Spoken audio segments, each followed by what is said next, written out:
Easy Bangla প্রথম পত্রের আলোচনা চলতেছিল স্যার, এবং সেই উপলক্ষে বন্দনা কবিতার আমরা একদম সৃজনশীল প্রশ্নের সলভে ছিলাম নবম দশম শ্রেণীর জন্য। তো বেশি কথা বাড়াবো না, বন্দনা কবিতা যেহেতু মূলভাব ঘুরে ফিরে সেই বাবা মা, শিক্ষক এবং গুরুজনদের প্রতি সম্মানের মধ্যেই নিহিত, তো এই ধরনের প্রশ্ন এখান থেকে হবে। বেশি কথা না বাড়ায় উদ্দীপকটা পড়লেই বরং আপনার জন্য উপকার হয় এবং নিশ্চিত করে বলতে পারেন যে কেমন প্রশ্ন উত্তরটা হইতে পারে। তাহলে আসেন কথা না বাড়ায় উদ্দীপকটা পড়ি, তারপরে আমরা আমাদের একটা ব্যাখ্যায় যাই। দেখেন, একজন সচেতন মানুষ সমাজে বসবাস করার সময় নিজেকে আলাদা করে বড় মনে করে না। তিনি সমাজের সকল মানুষ, বন্ধু, প্রতিবেশী, শুভানুধ্যায়ী ও দায়িত্বশীল ব্যক্তিদের সম্মান করেন।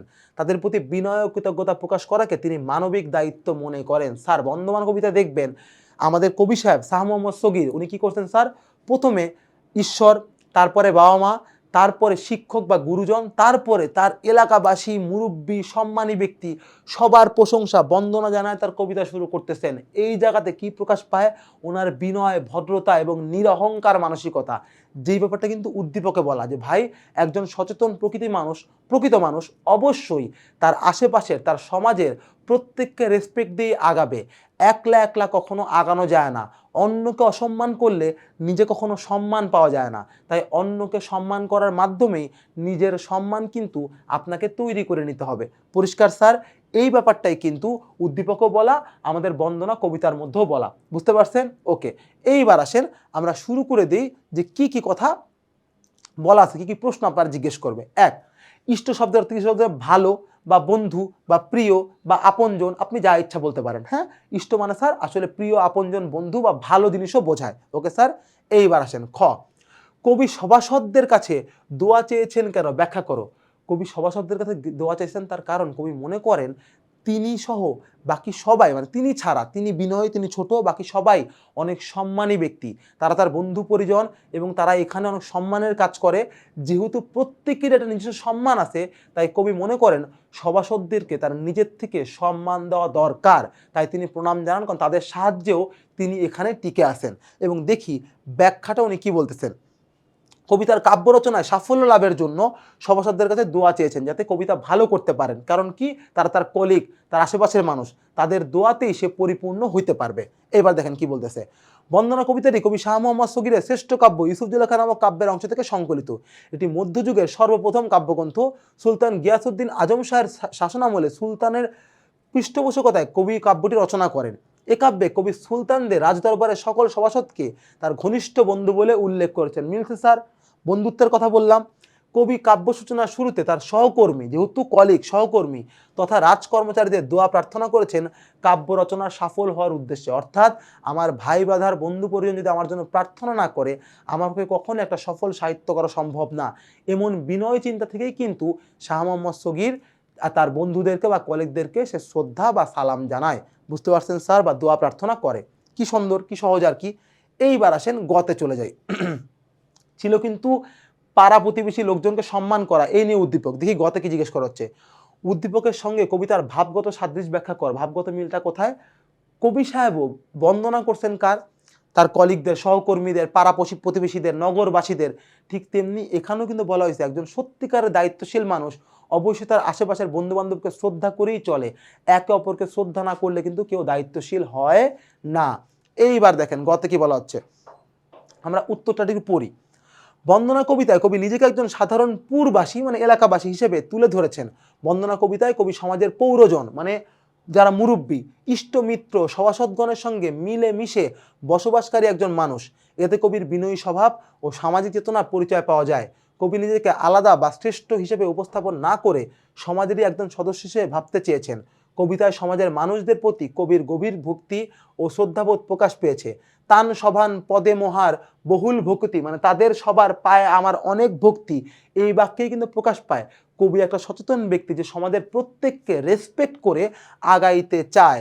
অন্যদিকে উদ্দীপকেও কিন্তু হুবহু একই কথাটাই বলা, যে সম্মান দিলেই সম্মান পাওয়া যাবে। সমাজের সবার যদি সম্মান দাও, তুমিও সমাজের বুকে একজন সম্মানী ব্যক্তি হইতে পারবা। তার মানে স্যার কি হইল? উদ্দীপক এবং কবিতায় কিন্তু একই ধরনের আলোচনাই করা।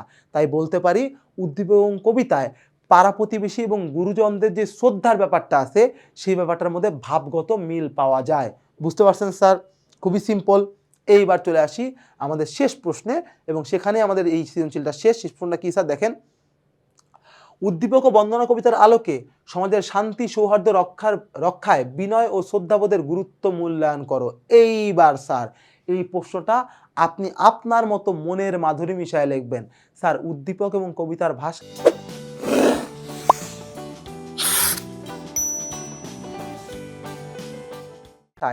সমাজে যদি আপনি একটা সুন্দর পরিবেশ চান, একটা চমৎকার রাষ্ট্র চান, তাহলে অবশ্যই অবশ্যই একে অন্যের প্রতি শ্রদ্ধাবোধ এটা সবচেয়ে বেশি গুরুত্বপূর্ণ। ক্লিয়ার?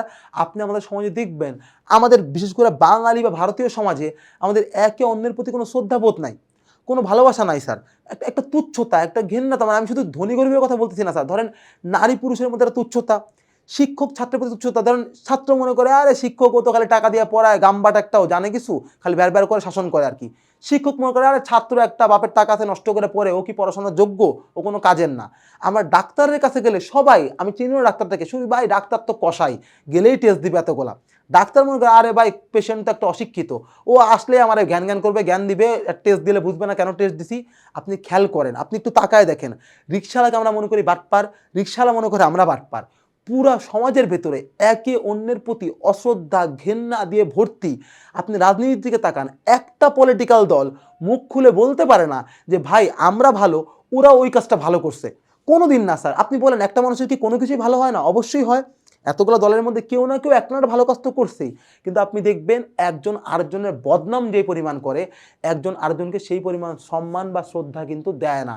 যদি দিত তাহলে কিন্তু সবাই মিলেই রাষ্ট্রটা সুন্দর করে তৈরি করা যাইতো স্যার। ক্লিয়ার? সেটা কিন্তু হয় না। আমি একটা ছোট্ট এক্সাম্পল দিই। আমি কখনো জাপান যাই নাই, কিন্তু যেহেতু ইন্টারনেটের যুগ, ভ্লগ ট্লগ দেখে আমি ভরপুর অনেক স্যার।